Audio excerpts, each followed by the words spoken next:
Hello Luka, how are you? This video is for you, mate. What I'm going to show you here is how to make pastry. As you know, I make pies and I want you to learn how to make pies too. So the first thing we need is wash our hands, make sure we're very clean. If you wear a baker's toque, hat, keep your hair out of the food, and we get an apron and we put an apron on. Most bakers don't tend to wear chef's uniforms. Some do, but many of them don't. When they're operating their own shop, they tend to wear a t-shirt, some comfortable jeans and shoes, and an apron.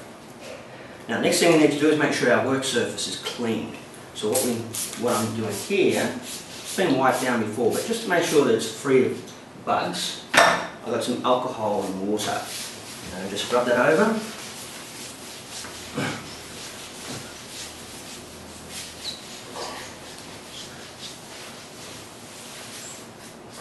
And we're good to go.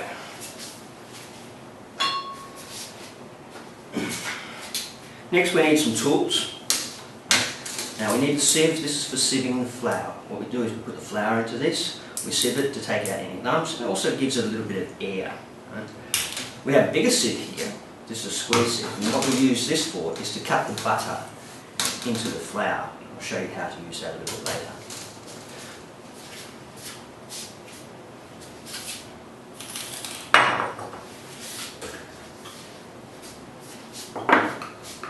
For making pastry, we need several things.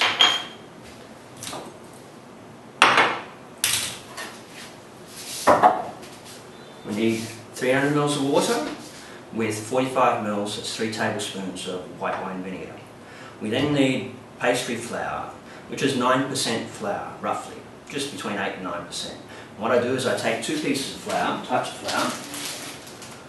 One is prima cake flour. This is around about 8% protein, and I also take the Vietnamese flour, which is 9.5%. I mix the two together. This gives me one to one. It gives me the pastry flour that I want.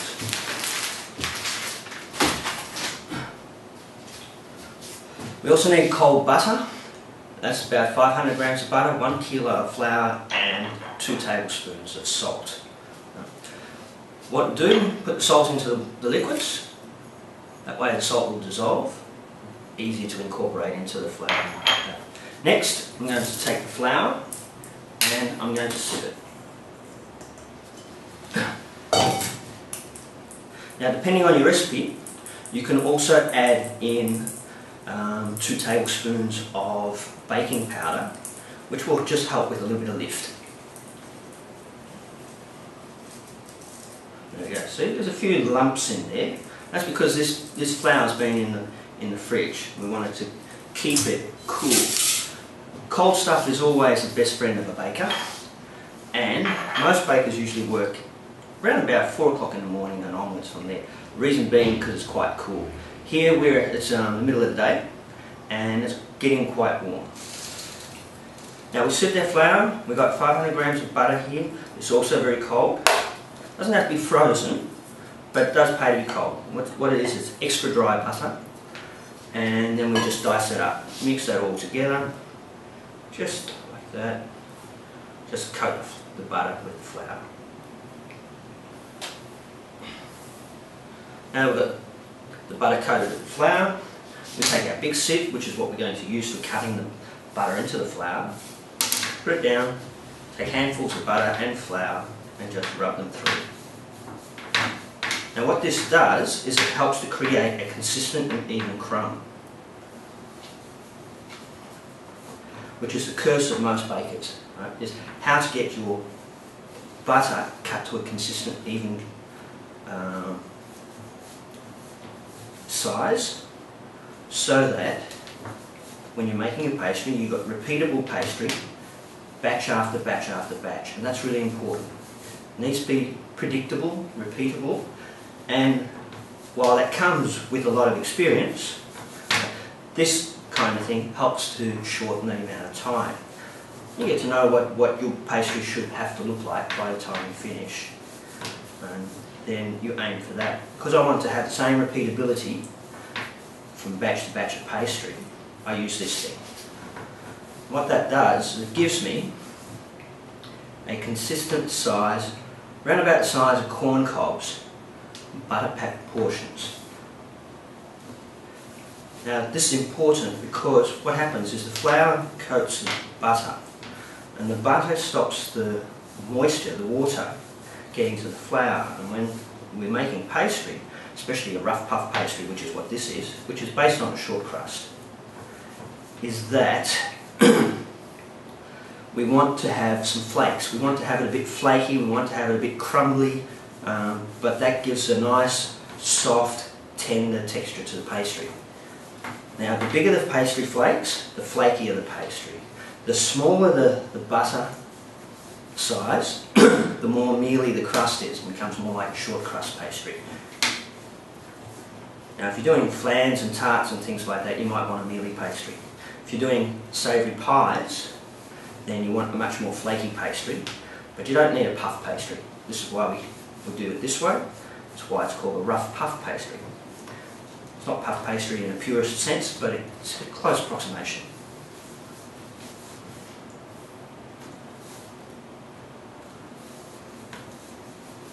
This will produce around about 1.8 kilos of flour, or pastry dough, and with that we can make around about 15 pies.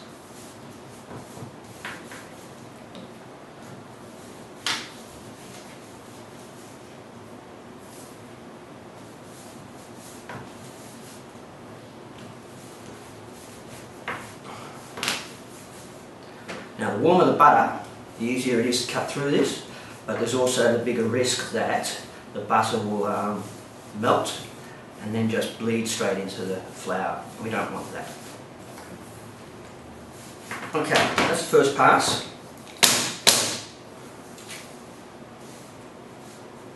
As you can see, it's kind of large crumbly pieces. We're going to pass it through once more. That will mean that any of the butter that was passed through that was a little bit long actually breaks down into small squarish piece size or corn size pieces. And you don't want to do too much flour with this, because this sieve is quite hard on your hands. And once you get after you've done a couple of kilos of pastry, you might want to stop, because your hands will be quite raw. The reason we do it this way is a lot of cooks, home cooks especially, are afraid of pastry. They're afraid of making it because they don't know what size they actually need to get, and some of the recipes and discussions about it doesn't really help. But then they make the pastry one time and they get a good result. They make the pastry the next time and they get a bad result, and they don't understand why. And there's a lot of different factors that will influence that, but primarily it'll be because they're making the pastry with their butter to different sizes each and every time. Because of that risk, I came up with the idea of using this 3mm sieve. It's a 3mm square sieve, so that I can get consistent size in my butter. And look at that, it's beautiful. Right? So I can get consistent size in my butter from batch to batch to batch. That is basically this sieve. It's the secret of my pastry dough.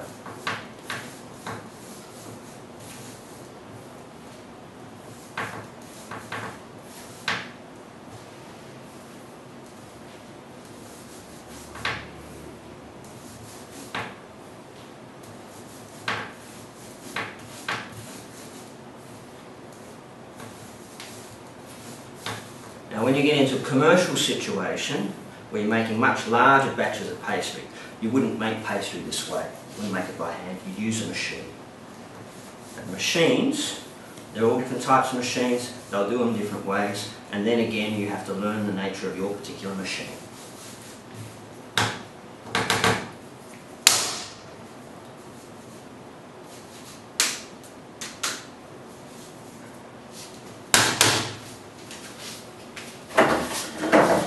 And that, mate, is how it's supposed to look when you finish cutting your butter in. Okay, so you see that? It's very nice. Now from there you can work with your hands to make it smaller if you want it smaller, but we're not going to do that. Next, we've got to add the water.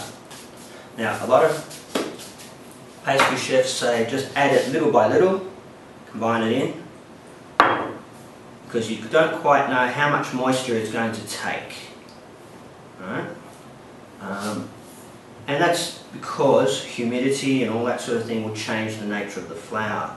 If you leave the flour for a long time in the fridge, the humidity of the fridge is also going to help change the flour.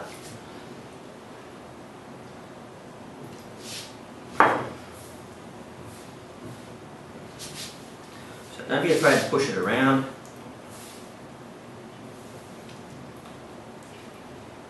Stomp it down.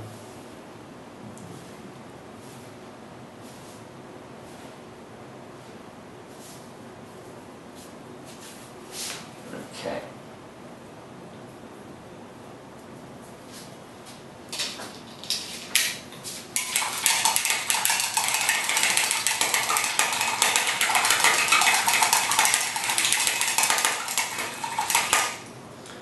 Making sure the salt is actually all mixed in. Make a while again, put the last lot in, you should be right with all of that. There we go. Put it away. Combine it together.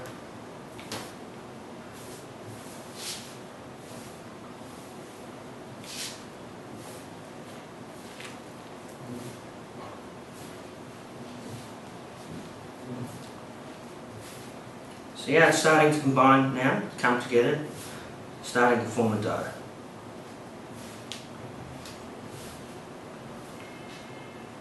You don't want to overwork it. All this squeezing and rolling and pushing it around is called working the dough. And when you work it too much, then it starts to melt the butter, and then the butter isn't so nice anymore. Pastry. We lose the properties that we're looking for, which is that nice flaky sortiness. Right. It's starting to come together. There we go.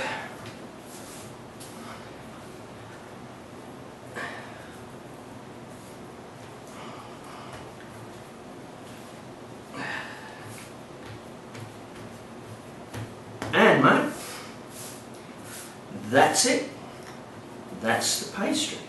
What we do now is we put that into the fridge for 12 hours, minimum 2 hours, but around about 12, 18 hours overnight is good.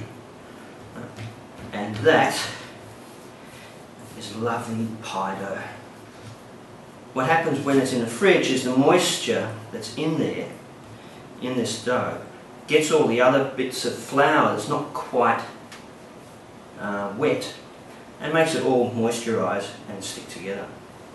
We put that in the bowl, pick up the rest of our pastry dough. All of this is good stuff. We've cleaned the bowl, we've cleaned the bench.